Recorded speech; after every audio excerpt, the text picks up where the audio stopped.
Welcome back to Tales of Fluff, the podcast where we shine a light on the people who devote their lives to animals. Today we're chatting with Raija, founder of Archie's Angels, a reptile-focused nonprofit that started with one overweight Savanna monitor and grew into a statewide rescue and education network. Get ready for a story that equals parts heartbreak, science, and feel-good turnarounds. Let's dive in.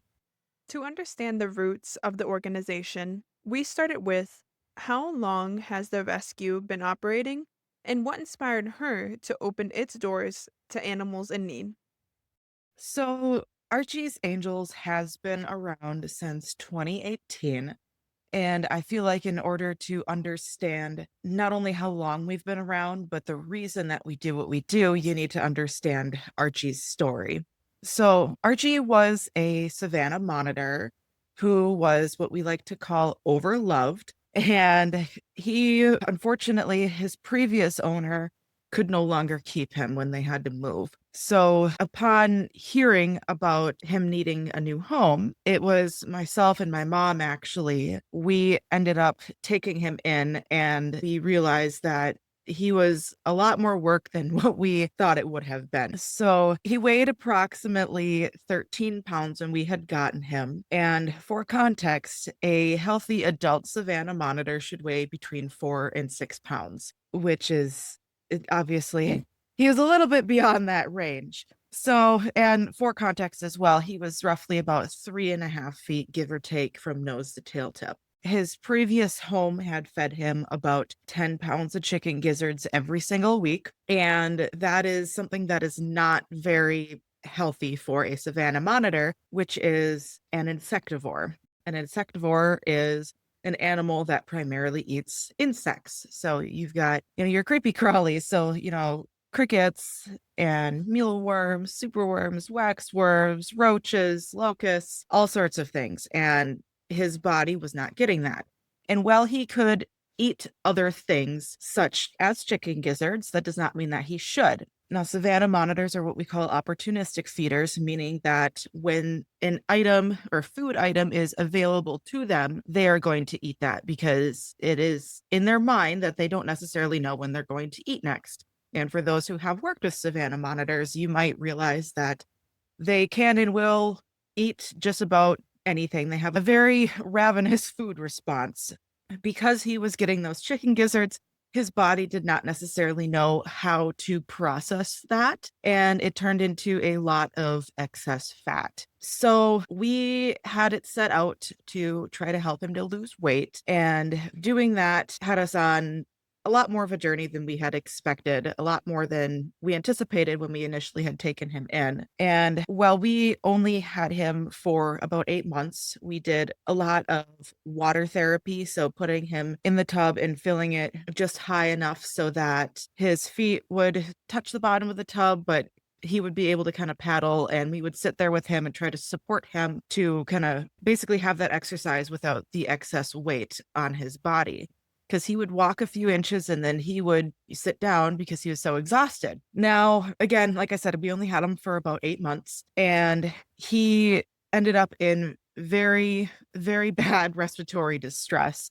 And so we had rushed to his veterinarian, Dr. Sarah Wolf, and she actually plays a very large role in the story of many of our animals today. But we rushed to Dr. Sarah Wolf, and I've been working with her ever since I was a kid, actually. And to see her as stressed and frantic, but obviously as calm and collected as a veterinarian can be in situations like that, it was something that deeply affected me. And we had him on oxygen because he could not breathe for himself. And we had done radiographs or x-rays, and we were able to see kind of a deeper problem of what was going on. And he had so many fat cells accumulated that it was affecting the rest of his body, where all of his organs should have been. They were displaced because his lungs simply could not expand. And so we have these radiographs, and we actually have them posted on our website as well and in our brochures for this year. And we have since done a comparative study to see what a healthy Savannah monitor might look like around Archie's age. Archie was 3.5 years old by the time that we had lost him. And shortly after this episode of respiratory distress, he did pass in our arms. And there was just like a moment where, like you would lose any pet, where you feel a pit in your stomach and your heart sinks and twists. And you realize, what could I have done differently? And well, he was already off to a rough start. There wasn't really much else and by that I mean my family, my mom and I could have done differently. There just was not the information available at the time. And again, we lost Archie in 2017. And it had occurred to me that had the proper information been available to his previous owner on Savanna monitor care and what their diets would consist of, that he could have lived a much longer life in captivity. And obviously, this is all stuff that's still being researched. Is constantly new information coming out, because what we know even now today is different than what was available 5 to 10 years ago. We should have had him for roughly 12 to 15 years total, and he only made it to the age of 3.5. So this all leads back into your question here of what inspired me to open our doors to animals in need. Archie's Angels actually started as not necessarily a rescue. I don't want to say I never intended to rescue animals, but my main goal was to provide an educational resource. And even at our heart and at our soul of the organization, that is still what we do. Education fuels everything that we do. But the goal of Archie's Angels is to be a funnel for people so that when you go and get a new animal, there's a lot of information that's out there. And you don't necessarily know what to believe or what's true, because you have somebody saying one thing and then there's another thing. And there's just so much conflicting information out there that it can be very overwhelming for somebody who's never done this before. So our job is to take all of that information and the information that we have gathered from animals that we have directly worked with and create an understanding of how we can benefit animals, and namely reptiles and amphibians, in captivity, so that we can make sure that they are living a strong, healthy life. So again, we lost Archie in 2017, and it took me a while to try to figure out, for one, what I wanted to do. And obviously I had to sit and process that information, because it was like losing a pet, because it was at the time. And even when we lose animals now within the organization, because it's all a part of what we do, I always feel that way too. Obviously, I don't want to say it gets easier over time. Having worked and understanding more of why an animal might pass away kind of gives you an understanding and clarity and clarification as to why they might have passed, and we can always learn from that. So taking it as a learning experience has definitely helped me with processing the loss of some animals. But again, we lost Archie in 2017, and in 2018, we actually decided to form. And it was me and my mom and just a couple of friends that actually just decided that, hey, we're going to do this. And we would go to a couple expos and just try to talk about Archie's story, just like I did now. And we were just like, hey, yeah, this is what happened. And this is what we think could have been done differently. We had our work cut out for us. We had a lot of research we had to do. And looking back at some of those first photos from 2018 or so, that it was like, oh, God, it could have been much different. But we're always learning and looking to improve. And it was in 2020, we actually had raised enough money to become an official 501c3 through the state of Wisconsin. So we were recognized as a public charity, and we were given that 501c3 status. And so we are officially a nonprofit, and we have been going strong ever since then, and continue to go on with our mission and teaching about Archie's story and the story of many other animals. It never gets easier, but there are ways that you can cope with it, and obviously talk with, in our case, our other volunteers and our fosters, and just reassure them that, hey, like, we were taking in an animal and we don't always know what was going on. And we've got tons of stories like that. And what we do here is, if we have an animal that passes and we don't really know why, like let's say that there's no symptoms or no potential diagnosis that was given prior to that. And even if there was a diagnosis and we're like, oh, hey,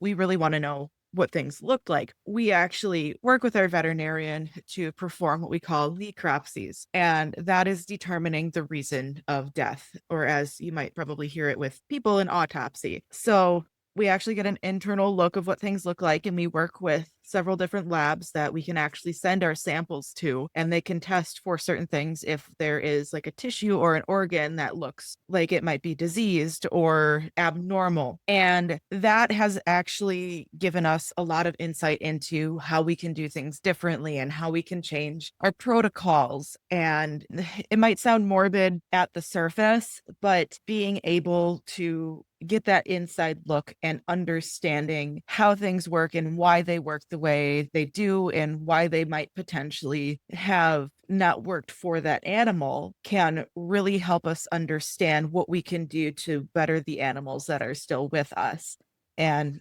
why we formed again the protocols and everything that we follow now to a core, even through our foster program and just as a whole, even for our own personal animals. Archie's case became the blueprint for everything that followed. With that background in place, we wanted the daily picture. So the next question was, what does a typical day look like at the rescue? So I feel like Archie's Angels might be a little bit different compared to what most people might expect from a rescue nonprofit, whatever you might call it. Some places have big, spectacular buildings, and while we are still working towards that at this time, we actually rely a lot on our fosters and our volunteers. So at this time, we have no set location, but we operate through a variety of different foster homes and veterinarians throughout the state. And while we would, our end goal is to have a building where we can have people come to us for educational events. We actually go to people to do educational events and work directly with the public. I think better way that I might be able to start this is a little bit of my day here. I actually work as a veterinary assistant, and I have for a number of years within the veterinary field. And I will usually start my day, and it can be a pretty long day depending on what exactly we might have going on. And it can be anywhere from going and educating clients to making sure that all the patients are taken care of. I've had my fair share of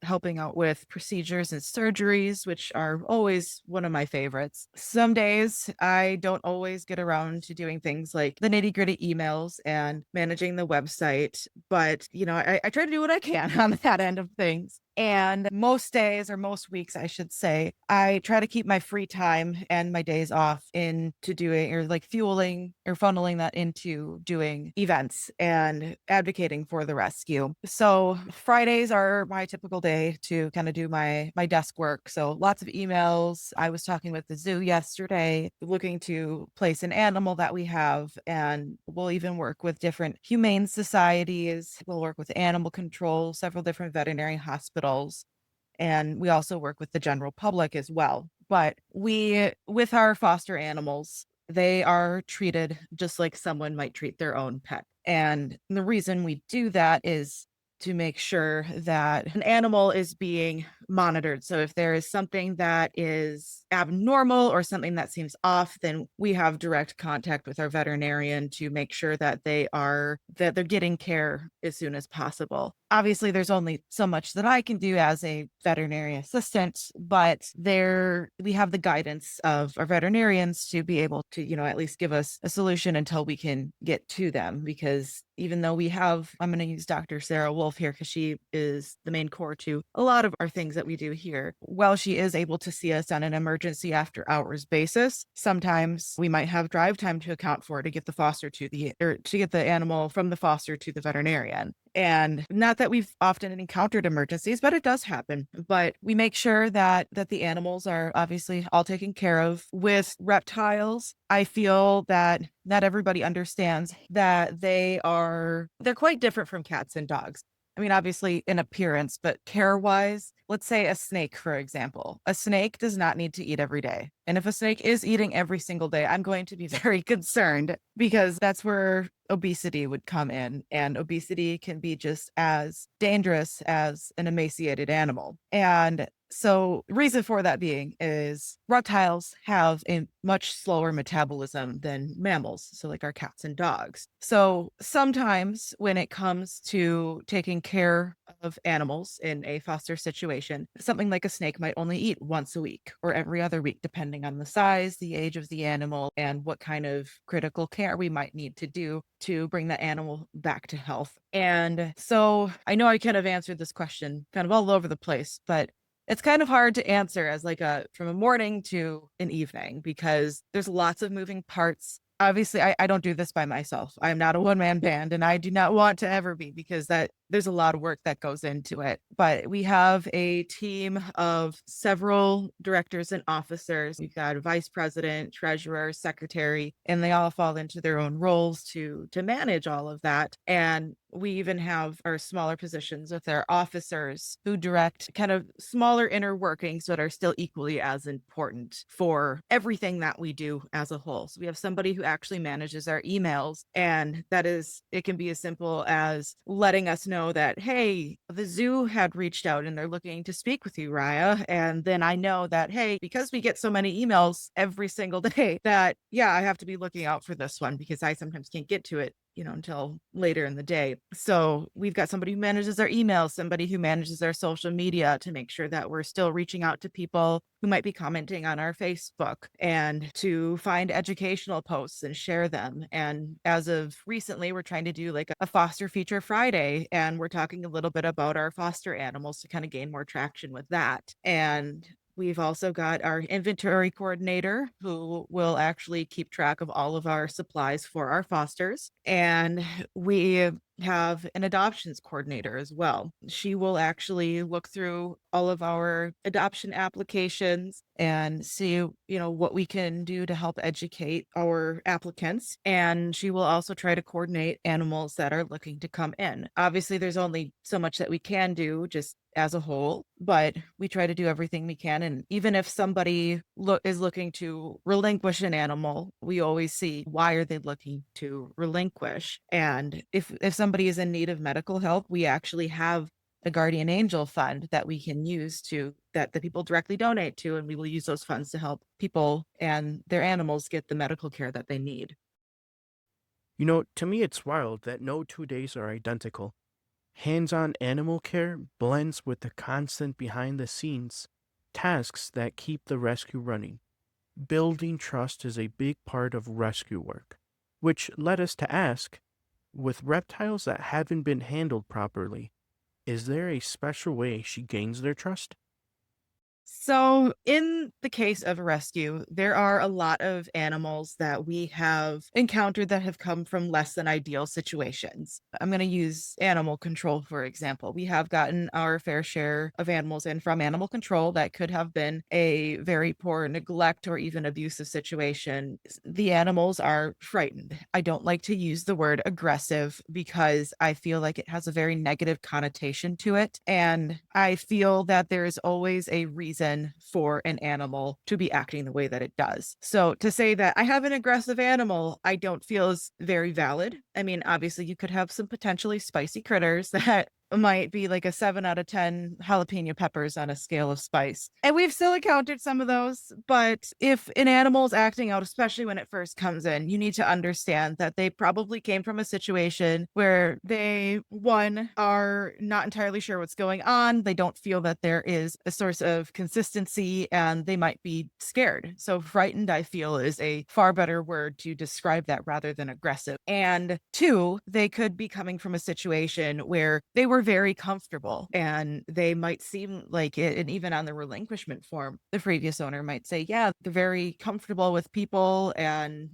I've had them their entire life and nothing has really changed up until XYZ moment. And then let's say potentially they come into us and they have a fire lit under them. That could be too that they are so used to having that consistency. And then suddenly, like if something has to change in their environment, even if we keep the entirety of the tank the same or the enclosure the same or similar to what they had previously, even having some outside stress of like things looking different could potentially stress some animals. Obviously, that's not the same for everyone, and each animal is their own individual. And I feel like reptile, I don't want to necessarily say psychology, but just understanding like their mentality and what might be going on in their brains.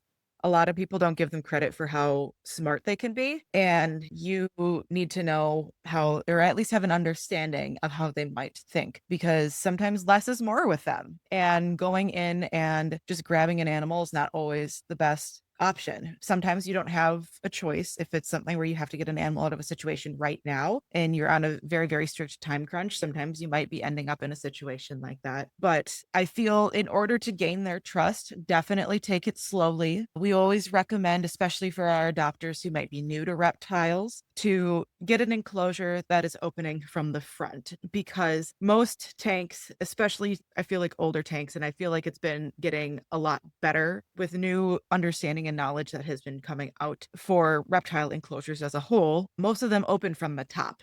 And when you come from the top, let's say with something like I'm going to say juvenile bearded dragon in this case, they have a small spot on top of their head that we call the third eye. It's not actually an eyeball, but it has all the very same and similar nerve endings to an eye. And the purpose of that third eye, and it's positioned on top of their head between their eyes, is to catch like light and shadow differences. So let's say that they're in the wild and a bird flies over them. That's going to tell them that shadow of the bird cast from the sun is going to send them into that fight or flight response. And typically they're going to run away because they're a lot smaller than something like a hawk. And so when you are coming from above, and obviously we have their lights to simulate the sun, and then you come in with your hand, that could be very terrifying to an animal that does not know or understand that. And especially from a rescue situation, they might not know or understand touch or handling if that's not something that was readily done with them. So if you have a front opening enclosure, that takes away the extra factor of potentially having something come from up top. And if you come from the front, it's a lot less terrifying for an animal that might not be familiar with it. In the case of like monitors and everything too, if you take, and when I say monitors, I mean like monitor lizards, not the computer monitor. Or or even like a camera monitor. But with monitor lizards, I feel that they are an exceptionally intelligent species, just all across the board. And if you do a lot of watching not only some videos of people working with them, but even how they interact in the wild, I believe New England Reptile Distributors, has done a fair share of like monitor handling videos. And they usually always go with like two fingers with their knuckles right underneath their, not necessarily their chin, but like on their neck, and kind of gently rub that area to get them familiar, because to monitor lizards, that might be a way of saying, hey, I trust you, because they're going to be rubbing up against each other in the wild to show each other that they can trust that other monitor lizard. And I don't necessarily want to say that they solely live in, packs or herds or however you want to call it, or groups, but, they might potentially interact with another individual. And I have not personally had the opportunity to study them myself out in their natural habitat, but watching videos like New England Reptile Distributors can give you an idea of kind of how to approach that, and doing it in a slow manner and not just grabbing them, because if you just grab them, that might be seen as a threat, and they could potentially react in a way that will keep them from feeling like they're in a threatening situation. Snakes, for example, they don't have arms. If somebody gets bit by a snake, it's probably because the snake is just trying to tell them to go away. They have no other way but to do that, and to hiss at you, and they'll give you plenty of signs before they're going to try to bite. And I feel like bites as a whole, I mean, while they can't necessarily 100% be avoided, but when you start to understand reptile body language and behavior, you can definitely prevent a lot of situations from happening. Slow, consistent interactions in enclosures that let the animals see you coming work far better than forced handling. That makes total sense. In building on that thought of patience paying off, Aya shared one of those against the odds stories that make rescue work so rewarding. She tells us an experience with an animal that arrived in rough shape, spent weeks in quarantine, and then amazed her with its recovery. It's almost hard to pick, because while reptiles are really good at hiding stuff, I feel that we have a protocol with our veterinarian that allows us to try to catch things ahead of time. We do at minimum once monthly veterinary visits with Dr. Sarah Wolf, and sometimes even more often with our other veterinarians. But one that really hits me and still continues to do to this day is a water monitor by the name of Suka. Now, When we had gotten the call for him, he was at an emergency hospital within the state, and he was brought in for violently regurgitating his food, writhing, and seizure-like activity. And when he was brought into that hospital, he was not given a very good prognosis. We were told that he would be lucky to survive the transfer to us, and if he were to survive the transfer to us, we'd be lucky if we would have him for 3 days because he was in such poor condition. He looked like he was a skeleton with skin pulled over and then zipped up. He was all sorts of bony. He had little to no muscle mass to him. And it's hard seeing an animal in that condition. So we were like, you know what? We're going to give it a try because this was an animal that was relinquished to the hospital, and the hospital had him for a little bit. And they said that it was beyond their scope of being able to continue to provide that around the clock care. They were at the point that euthanasia might have been an acceptable option for that animal. So we said, you know what? We'll give it a try and we'll see what happens. Sometimes you just need to meet an animal to know that they have the want and need to live. And when they're in a situation or come from a situation that was less than ideal for them, that's where we come in. And sometimes if they have that will and want to live, then all we need to do is provide that little bit of an extra helping hand to make sure that they can get to that point. So we accepted the transfer and Suka made the drive to us. He was very listless when we had gotten him. He could hardly lift his head. He tried to give us a couple hisses, but had a little bit of fire in him. And that was enough to tell me that he was ready to go in for this and that we were going in this for the long haul. So we were in direct contact and under supervision of our veterinarian to make sure that he was getting the proper nutrition. When we have an animal that was as depleted as he was, in the case of him, like I said, he was violently regurgitating and had seizure-like activity. And that was, as we found out, was because he was kept next to an open window during Wisconsin winter. And Wisconsin winter gets very cold. And we were told that the reason the window was open was because that was how they get natural UV from the sun, because then the window isn't blocking that. But I can get to that in a little bit on why we would recommend adding UV for animals all across the board. But he was kept far too cold. And when you have a reptile who loves to have lots and lots of heat, because that's what their body needs to process things, they are cold blooded. And because of that, they don't have enough body heat to actually digest food. So when you don't have that heat and he was kept in very, very cold temperatures, that's where the regurgitating of food happens. And the food was regurgitated because it could not be digested. So it was even coming up whole. And then the seizures had resulted from that because he was so dehydrated that it was sending his body almost into a shock. And so again, he made the trip and he was very listless and it was hard. So we work with him and we use this amazing product that is called Critical Care, and we mix it up to a consistency. It's meant to be like tube fed or syringe fed, and it is kind of a pasty, doesn't really smell that great, but the animals love it. And Suka definitely loved this. And fortunately, we did not have to assist feed too much because we were putting it either in a bowl or on a spoon, and he was eating it directly off of that. So this was an animal that came to us and he could not climb. He could not jump. He could not swim. He was a water monitor and was never given anything more than a small Rubbermaid tote within his 55-gallon tank prior to coming to us to swim. And I think it was both a combination of he might have not known how, and his body wouldn't allow him to. We worked on a lot of rehabilitation, a lot of physical therapy with him because he had no muscle muscle mass. He had a lot of muscle wasting. So it was trying to get him to swim, trying to build up that muscle mass, and then getting him to gain that muscle back. And obviously, there's only so much we can do to try to do that. But we were trying our hardest. And this was very close to around the clock care, making sure that he was kept warm enough and had the food that he needed. But reptiles also need time to kind of decompress and do things on their own too, because if you're sitting there and hovering over them the entire time, that might cause a lot of stress to them. But in his case, he needed to be watched. Another part to the story too that still hits me. So he, like I said, we were talking with our veterinarian. We were told we'd be lucky if he makes it 3 days. He made it 3 days. And they said, well, I give him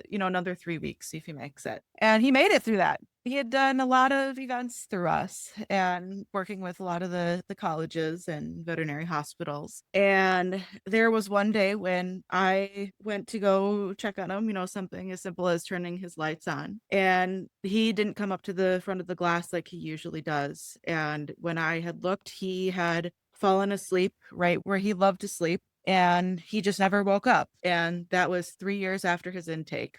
He made it 3 years longer than we had anticipated.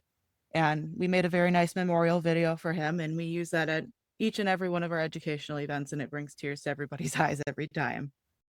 Suka's turnaround proves that steady warmth, good food, and patient care can pull a life back from the edge.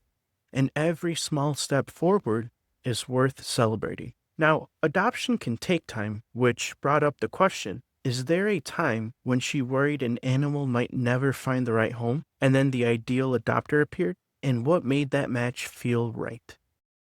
So we had this iguana by the name of Obie. And even now, we always tell everybody in the organization, if Obie can get adopted, then any animal can get adopted because Obie had it out for everybody. I actually directly worked with a lot of his foster care and something with iguanas. Iguanas do not like me, just as a whole. I don't know what it is, but if it's an iguana, they just have it out to get my guts. And he came to us from another organization and he was very, very dehydrated. And he had mites, which are parasites that live on a reptile's skin, and makes the animal very, very itchy. And he had them so bad that he actually rubbed the spikes on his neck and down his back raw and completely gone and off. But he felt very good. And he was with us for almost 2 years, and we did not think he was going to get adopted. He was at the point, too, where I had gone in to give him food one day, and I go to put his salad in there, and he whipped his tail at me. It hit a branch, and the tail actually broke and flew off. And it terrified me at first because, for those of you who don't know about iguana tails, they do continue to move after they have detached from the animal, usually anywhere from 30 to 60 minutes. And that was then another thing that we had to go through to make sure that he was all healed from before he could go to a home. And he had 0 applications, like period. And we were at the point where we were like, we just have to find something to do with this animal. We did not think he was going to go anywhere. And there was a lady who had contacted us, and she had an iguana of many, many years who had passed away.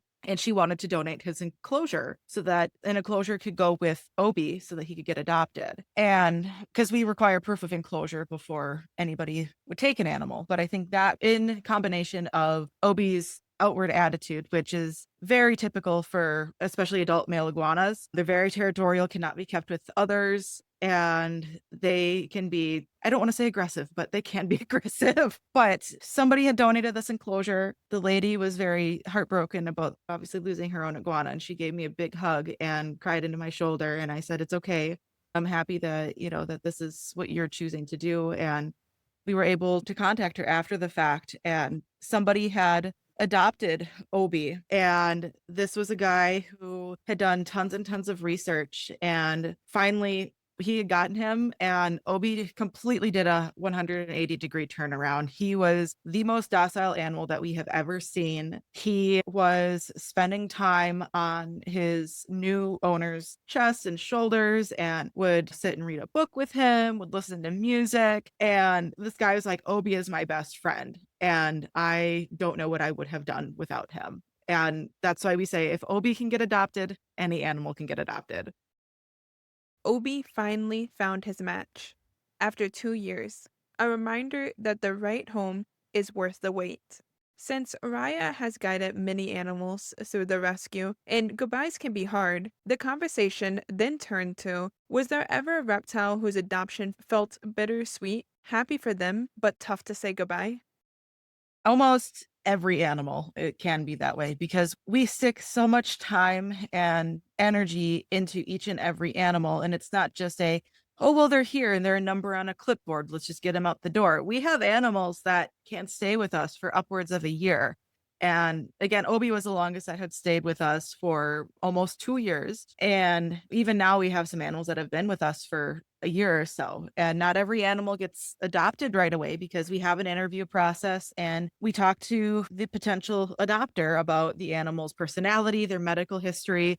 And when people understand certain situations, they might not quite understand what they might be getting into just by looking at an ad on Facebook or on our website. And so that's why we take the time to go over stuff with them. But every single animal, we're always very happy to see to go to their new home. We always love seeing updates. We always ask for updates. And there, I know as far as bittersweet to myself, there was a leopard gecko by the name of Pip that I absolutely fell in love with. She was the sweetest animal that I have come across in a long time. And leopard geckos are very special to me because my very first reptile was a leopard gecko by the name of Oz, who I had gotten almost 16 years ago. And he's still with me today.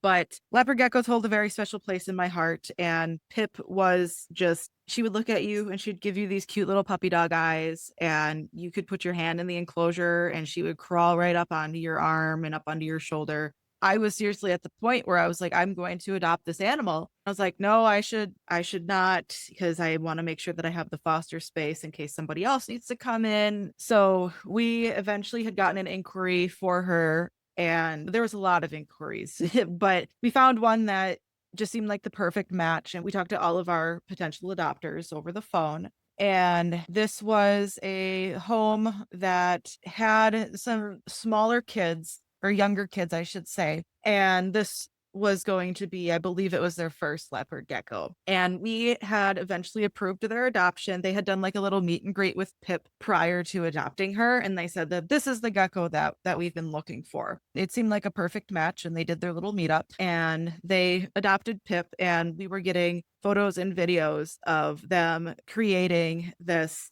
entire maze out of paper towel and toilet paper tubes because that was Pip's favorite thing to sit in. And they made this huge little jungle gym of enrichment of just toilet paper and paper towel tubes that were stuck together. And they would take her out like after the kids had come back from school, and one would sit at one end and one would sit at the other end. And Pip would just have a blast trying to go through, and they'd usually put like a little bug or something in there and she could potentially go and find that. So enrichment is very important to reptiles because we want to try to make their brains think and make them work. And it was just very bittersweet for me to see that because again, this was an animal that I was like, I definitely want to adopt this, but I feel like I should let somebody else adopt her. And I'm very happy with the decision that we made. It sounds like Pip's living the dream. Yeah, No, absolutely. Little cardboard dream. Pip's story shows how goodbyes and rescue work can be both difficult and rewarding, with education playing a key role in keeping more reptiles in their homes. We next explored what's one misconception about reptiles she finds herself correcting most often.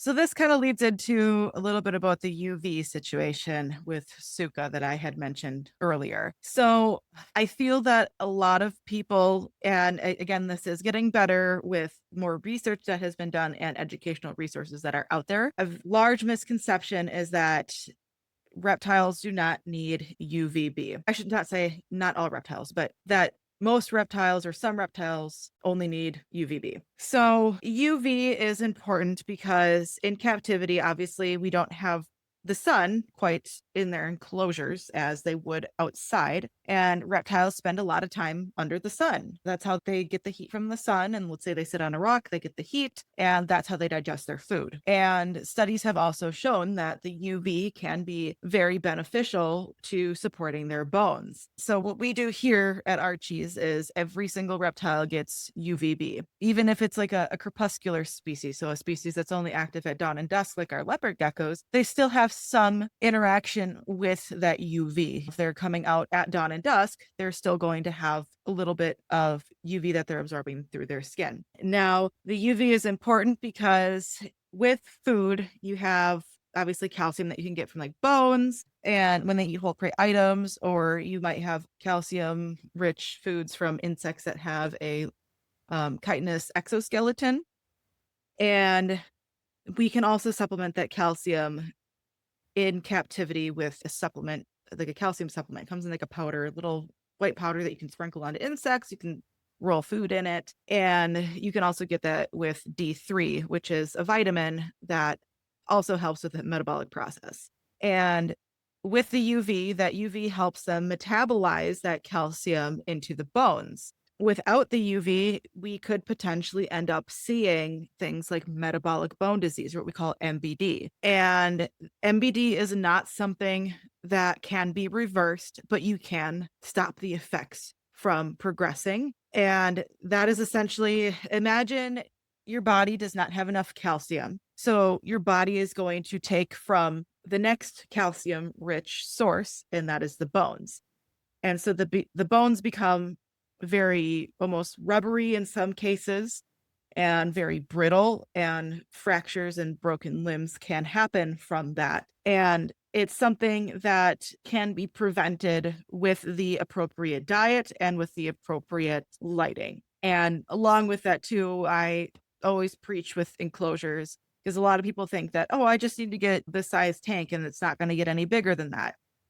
No, reptiles will not just grow to the size of their enclosure. They will continue to grow. And even in their adult age, while they might not be growing a lot, they can still grow a very small amount each year. It just is very, very small compared to what we might see when they're younger. And having an enclosure that's large enough can also provide a lot of opportunities for enrichment and making sure that the animal is able to have the opportunities to have natural behaviors expressed. So like digging and burrowing and hiding in the crevices of rocks and foraging for food potentially. A lot of people say, even when it comes to lighting too and having the appropriate heat, you're going to hear this whole, I don't want to say argument, but there's conflicting thoughts on like loose substrate even, because somebody might say a leopard gecko can't have loose substrates. Why can't it have loose substrate? Well, it's going to get impacted. It's going to eat the substrate and it's not going to be able to pass it. If you have the appropriate substrate and you have the appropriate heating and lighting, impaction should not be an issue. Impaction would be secondary to something else. So if you don't have enough heat and you have a very fine, loose substrate, like a fine grain loose substrate, and your animal potentially ingests that, from, licking and exploring its environment. If you have an impacted animal from that, then that probably is because something else is off in the environment. Unless you have like aquarium rocks or something, then yeah, you're probably going to have some sort of impaction at that point. But please don't put aquarium rocks into reptile enclosures. But there's a lot of things that I think the main misconception is definitely the UV. UV, I feel, is very underrated with reptiles, and I feel like as science has progressed, UV has become more of a standard than it was even 5 years ago. There was so much information packed in that answer that it really shows Araya's passion behind what she does. So, our final question we asked her was if someone is listening and wants to work with animals the way she does, what's one piece of advice she would give them? Education. And I'm not doing this just to plug Archie's Angels, I promise, but that's the entire reason that I started Archie's, is because we want to make sure that somebody is educated before they get an animal. Please do not impulse buy, even if you're like, yes, I want this animal and I know for sure that I want this animal for XYZ reason, then please educate yourself, do your research, and make sure that you have an enclosure set up prior to taking an animal. I mean, obviously situations could differ. In our case, with animal control, we might suddenly get an animal, but that's also why we have a storage shed and supplies that are meant to be like a grab and go for sizes of all different kinds. But for somebody that's looking to get an animal for the first time, Please do your research. Feel free to reach out to us. Even if you don't get an animal from us, we will still happily give you an answer as to where you can look for research, for education. You do not have to adopt from us to get information from us. We're not going to gatekeep that. So educate yourself and never feel that you are educated enough. There is always time and there's always new information that is out there. It's constantly changing. And again, I've said this before, but even 5 to 10 years ago, things have changed. And if you feel that, well, I know everything I know about leopard geckos or ball pythons or bearded dragons, that's not true because we're still learning things. And if you can tell yourself and not have an ego about your animal, and you can have that openness to educate yourself, then your animal is going to be much, much happier in the long run. Hands on experience and a willingness to keep learning matter more than any title. And to me, that's incredible advice. So that wraps up this episode. Huge thanks to Raya for sharing Archie's legacy and showing how education can literally save lives. Also, thank you to everyone listening. We appreciate each and every one of you. And if you would like to see more of Archie's Angels and all the incredible work they do, be sure to check out their social media links in the description. Now, normally this is where people ask you to like and follow for more, but instead of smashing that like, do us a favor and double check your pet's heat and UV setup tonight. Until next time, remember, knowledge isn't just power, it's quality of life.